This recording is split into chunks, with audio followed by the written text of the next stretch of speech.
Hello, everyone. Welcome to another episode of Matters That Matter. I'm Simran and I'm in a conversation with my mentor, Susie Singh. So, last time we discussed some primal tendencies that can be roadblocks to self love.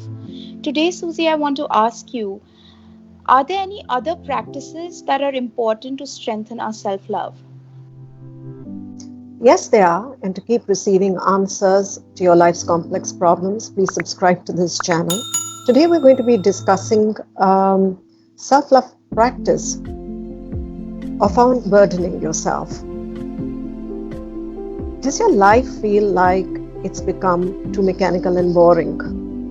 Because a lot of people out there come and tell me that life has got lost in routines. They wake up every morning and they go to bed every night. It's almost robotic. Now, when your life becomes robotic and it's purely being lived in a very mechanical way, there is no joy. There is no sense of who I am. There is no sense of self in there.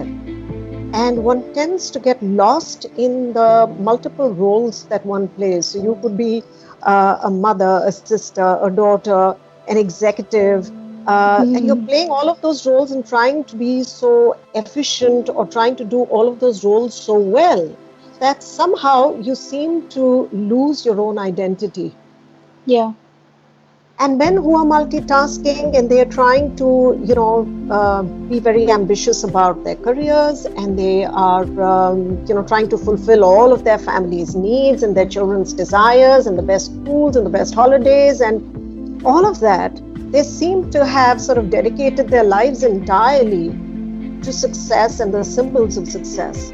And somewhere they lose touch with who they really are and what their life is all about. Yeah. And this eventually translates into a kind of apathy for life over a period of time, or a depersonalization, because I have lost the sense of my own identity. What do I as a human enjoy doing? What do I live for? What do I want to wake up to each morning?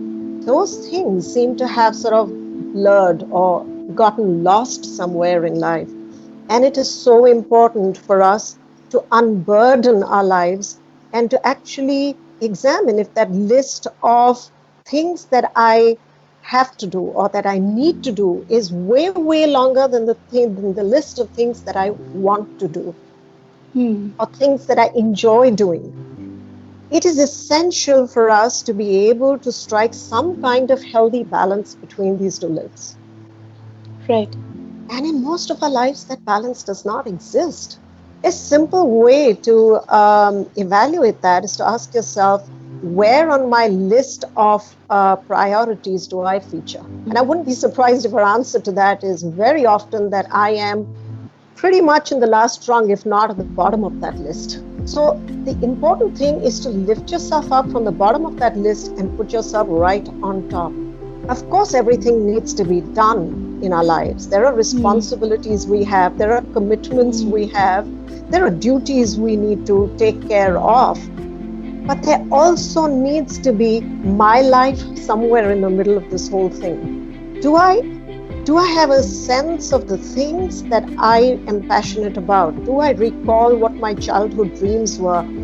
Do I have a bucket list of things that I want to do before time runs out on me? Do I even know who I really am, what I truly would aspire to if I didn't have the pressure and the burden of all these duties?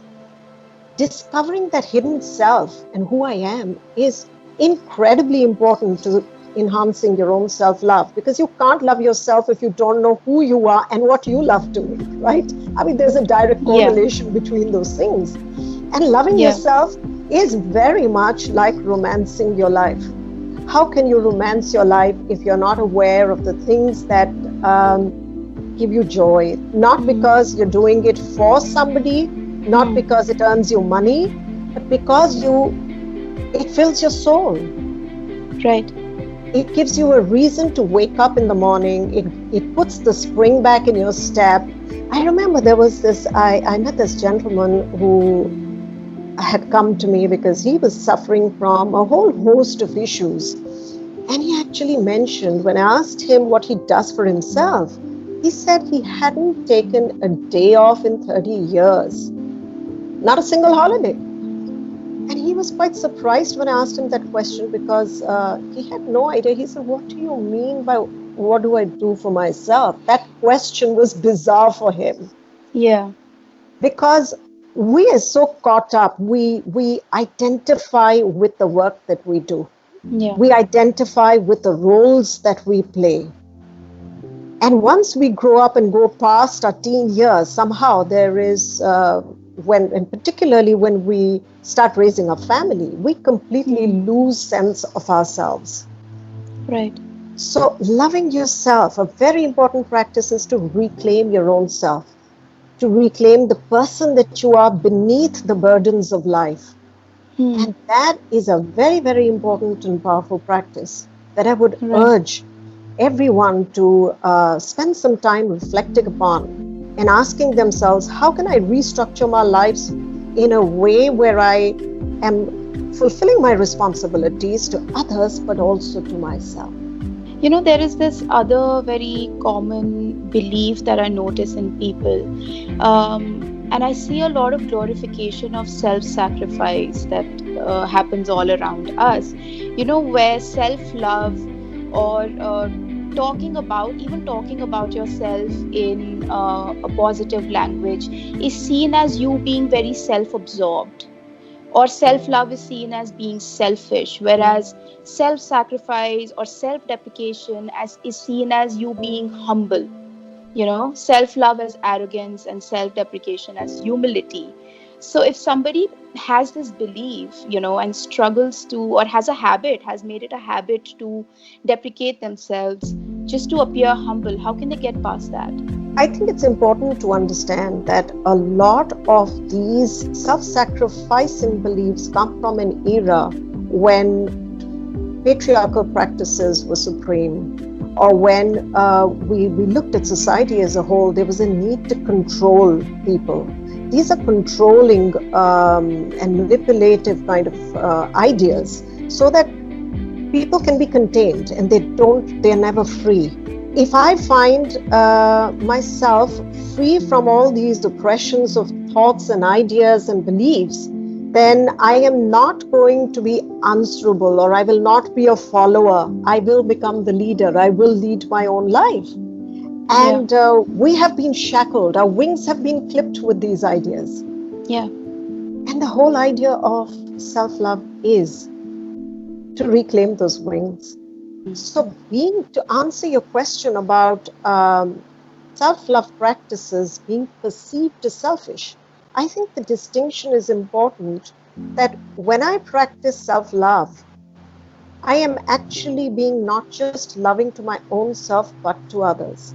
And if I have not learned to be loving to myself, there is no way that I can truly love others. I may do it out of a Yeah. sense of fear or out of a sense of forced honor or respect, but I am not doing it out of this true essence of love for others because I value them or I honor them. It's not Hmm. reciprocative, it's not spontaneous. Hmm. All of those, that sacrifice is stemming from fear. Because if I don't Hmm. sacrifice, then somehow I'll be shamed, or I'll be made to look bad, or Yeah. I'll be cursed, or I'll be ostracized from this Hmm. family, or my social class, so to say. So as Yeah. you can see, they are all limiting beliefs, Hmm. and they are not supportive of the energies or the vibes of freedom and love, which is what self-love Right. is really all about. Hmm. Freeing up the shackled mind. So, to truly love others, to truly give love to others, we first need to learn how to understand, accept, and love ourselves. Right? That's right. That's right. So, if you like this video and find it helpful, please like, share, and subscribe to this channel. Thank you for watching, and we will see you soon.